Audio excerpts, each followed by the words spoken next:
สอนเขาได้กาแฟลาย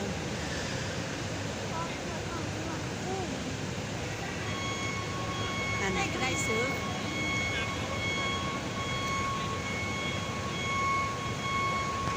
เป็นในส่วนว่าที่เก็บมือนึงสิได้สั่ง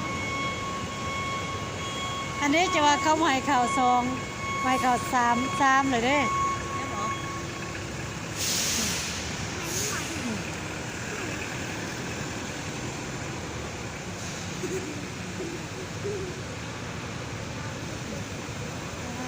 เว้นเราใส่อีลีล้อเนาะ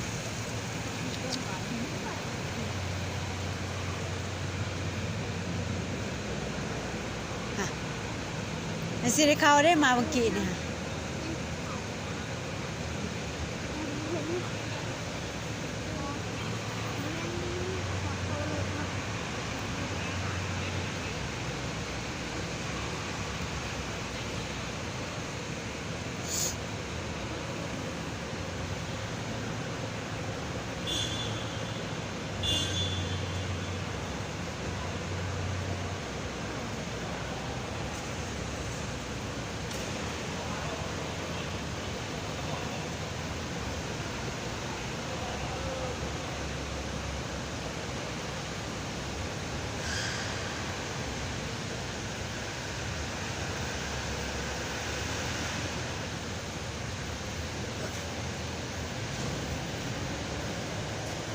นี่ว่าตาสิได้นอนแถวนี้แล้วเอาเฟวลงจิเกลือน อนใครที่ได้กินข้าวเลยบอก มันย่างนั่นแหละ ทำสิได้นอก สิได้ไปติดหนี้ทั้งนาน เอาเงินแก้ เอาเงินนั้นใครเน่นะข้าวเดียวดอกอันตัวกาแฟเสียวลงจากรถตัวนี้นี่แล้วมันซ่า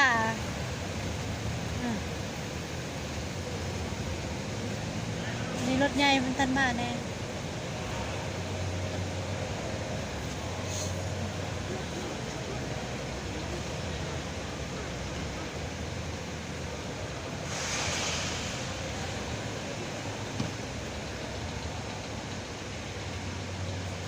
มันจะบ้านใดสั่ง ฮะ บ้านใด คอยวะย้วยเจียดมาขายทุกปีแหละอยู่ในบริอิวเด้บ่ไหวเลยอิวแต่ว่าได้ เข้าไปด้านใช่ไหม ฮะ นั่นคือจะเข้าสวนอยู่ด้านคน สวนจะอยู่ด้านแค่ใด ตามเจ็ดเลย 37 38เนาะโอ้อยู่ในด้านว่าสวน อ๋อ อยู่ด้านใหญ่บ่ ด้านก็จะเป็นวัดเลย ทางดีอยู่ติ ว้ายทางดีเบิดจริง ฝนเนาะกันว่าฝนสิใกล้แน่บัดใกล้แล้วนี่สิว่าพอดี ทางเมือง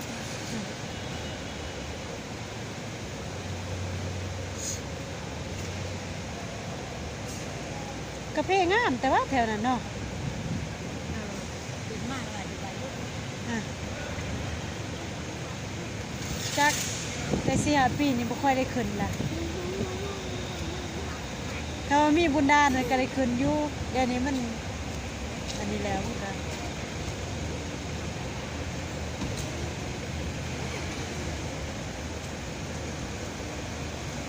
บ่ทันได้ติด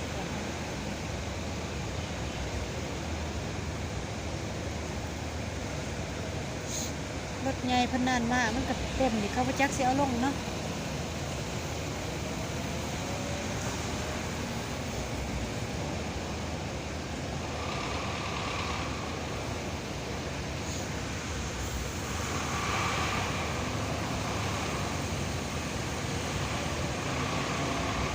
โอ้แน่นี่รถไปสวนเฮาคักนี่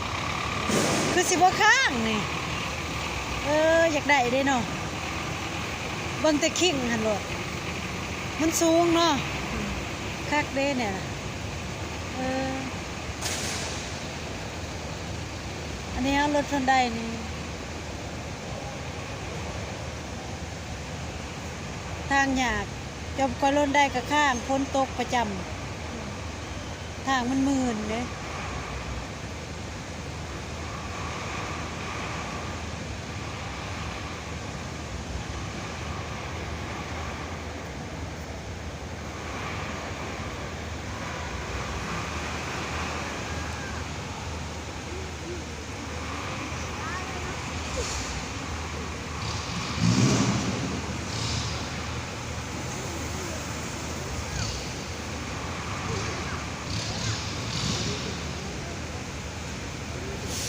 คันที่สามสิได้เขาเดี๋ยวมอนี่สิได้เขาก้อนมานำลัง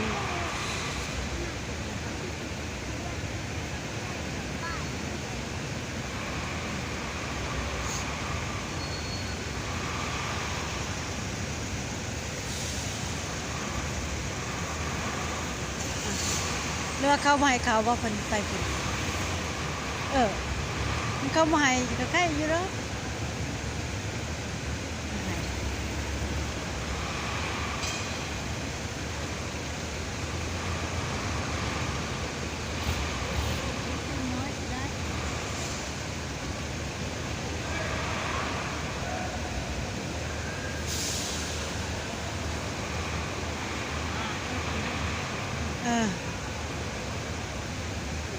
3-4แถวแล้วได้มัน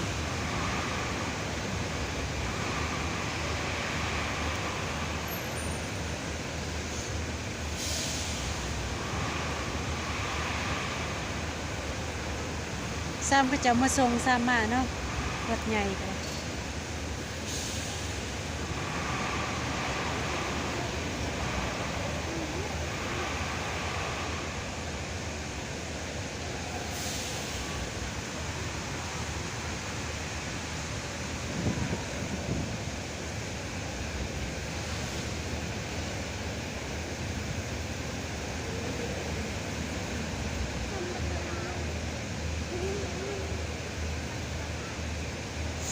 สอนพอได้กาแฟลายซ้ำสิเอาเนาะซื้อน้ำบ่หลับบ่ ใช่ในสวนเย็บมันนี้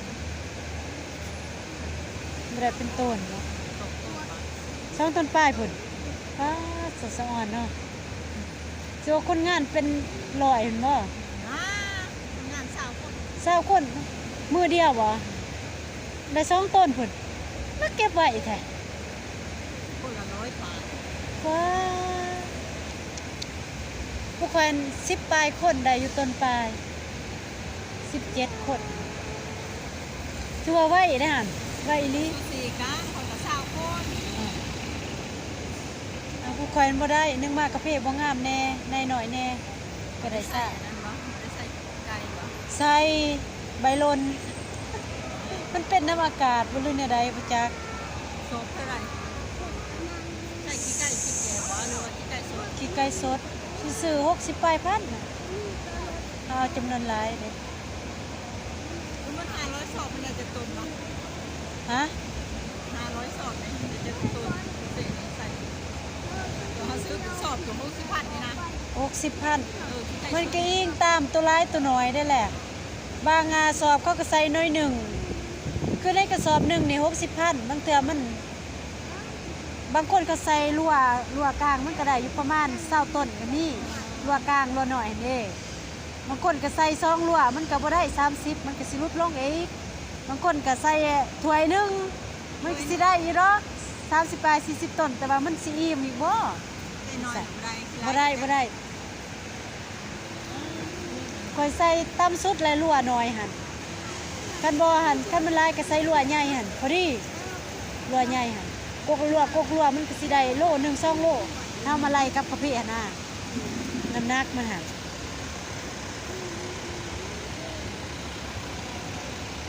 นักเรื่องงามนี่